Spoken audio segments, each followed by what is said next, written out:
Hello dear students. Now we are going to start fresh chapter that is ray optics. Ray optics का जो syllabus है detail में तो बात नहीं करेंगे. इम्पोर्टेंट टॉपिक मैं अगर आपको बताऊं तो वही कि रिफ्लेक्शन क्या होता है और रिफ्रैक्शन क्या होता है. अब अगर हम और डीप में आके बात करें तो रिफ्लेक्शन के अंदर ये प्लेन मिरर और फिर इसके बाद में कर्ड मिरर या स्फेरिकल मिरर, और स्फेरिकल मिरर में दो टाइप के, कॉनकेव एंड कॉन्वेक्स. ठीक है. फिर रिफ्रैक्शन में अगर हम बात करें तो सबसे पहले स्नेल्स लॉ आता है, फिर इसके बाद में ग्लास स्लैब आता है. तो जो जो चीज़ें जनवरी अटेम्प्ट में पूछी गई हैं, मीन्स अप्रैल अटेम्प्ट में मोस्ट इम्पॉर्टेंट है, उनको हम यहाँ पे करेंगे. इसी संदर्भ में जो सबसे पहला इम्पॉर्टेंट टॉपिक हो जा रहा है यहाँ पे, that is mirror in medium. ठीक है. हेडिंग से आपको समझ आ गया होगा कि यहाँ पे मिरर है, लेकिन वो मिरर वैक्यूम में नहीं है या एयर में नहीं है, कोई लिक्विड है, उसमें डुबो दिया जाएगा. थ्योरी क्लियर कर लेते हैं. जैसे कि अगर हम कोई एक मिरर ले लें, कॉनकेव भी ले लेते हैं. ठीक, ये हमने कॉनकेव मिरर ले लिया, यहाँ पे हमने पॉलिश कर दिया, अब ये कॉनकेव मिरर हो गया. तो होता क्या है कि अगर हम इस पे पैरेलल लेके आवें तो ये टकराने के बाद एक कोई पॉइंट होता है on the axis of the mirror, cut करती है. इस जगह पर रिफ्लेक्शन होने के बाद, पी पॉइंट पे रिफ्लेक्शन होने के बाद ये जो एक्सिस है इन्फिनिटी ओ पर कट करती है, इसको एफ कहा जाता है. ओ से एफ तक की दूरी को फोकल लेंथ कहा जाता है. ठीक है. एफ से रिप्रेजेंट करते हैं और ये r/2 के बराबर होता है. ये r क्या होता है? अगर हम इसको ऐसे कंप्लीट मेंटली कर लें या इमेजिन कर लें या एग्जैक्टली कर ही लें तो इसका सेंटर आपको दिख जाएगा. उसको अगर हम c से रिप्रेजेंट करें तो c की जो o से दूरी है वो r के बराबर होती है, और इसी का आधा r/2 ये f के बराबर होता है. Means we can say f is in mid of o and c.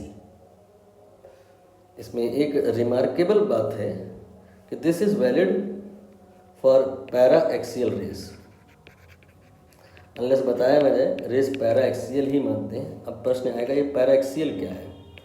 ये जो रे है इसकी हाइट आप देख रहे होंगे एक्सेस से, यहाँ पे ऐसा लग रहा है कि ये जीरो नहीं है, लेकिन अगर ये हाइट जीरो ही हो, एग्जैक्ट जीरो तो नहीं संभव है, जीरो के पास में हो, अप्रोच करे, बहुत कम हो, means these rays if are very close to this axis then ray will be set as paraxial, and for that ray f will be r/2. यहाँ पर फोकल लेंथ और रेडियस ऑफ कर्वेचर के बीच में रिलेशन आया. Focal length और radius of curvature के बीच में एक रिलेशन और भी होता है, r/μ-1, 2 भी होता है यहाँ पे. ये कब होता है देखिएगा ध्यान से. लेंस की बात कर रहा हूँ मैं. अब लेंस में इधर एक कर्व्ड सरफेस है, एक इधर भी कर्व्ड सरफेस है. सपोज करिए दोनों बराबर हैं और ये जिस मटेरियल का बना है उसका रिफ्रैक्टिव इंडेक्स म्यू है. ठीक है. तो लेंस मेकर फॉर्मूला लगाते हैं इस लेंस की फोकल लेंथ को निकालने के लिए. वो कुछ ऐसा होता है. ठीक. दोनों r के बराबर हैं, लेकिन ये प्लस है और ये माइनस है. 2 बार यहाँ पर हो जाएगा तो ये इफेक्टिवली प्लस हो जाएगा. तो 1/f here will be μ-1, 2/r, या you can say f will be r/2 μ-1. तो नोटिस करिए लेंस और मिरर में एक बारीक अंतर, कि ये जो लेंस का फोकल लेंथ है ये म्यू पे डिपेंड करता है, जबकि यहाँ पे कहीं कोई म्यू नहीं है. ठीक है. इसकी वजह से होगा क्या कि जो अगर आप लेंस को किसी मीडियम में डुबो दो, लेंस को अगर आप सपोज करिए पानी के अंदर ले जाओ, तो होगा क्या, उसकी फोकल लेंथ में बदलाव आएगा.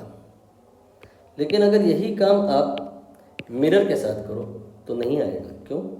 क्योंकि focal length of the mirror का कोई रिलेशन नहीं है refractive index of the medium से। तो जो अगर कन्फ्यूज़न में रहे दैट टाइम आप इन ऑप्शंस पर विचार कर सकते हो।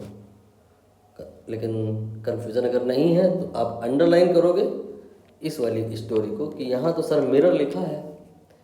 तो जब मिरर लिखा है तो फिर रिफ्रैक्टिव इंडेक्स पे चीज़ें यहाँ पर डिपेंड नहीं कर रही हैं। If you are dipping it in a liquid, no change at all, focal length in air and in water, in any other liquid remains same. Fourth option will be correct.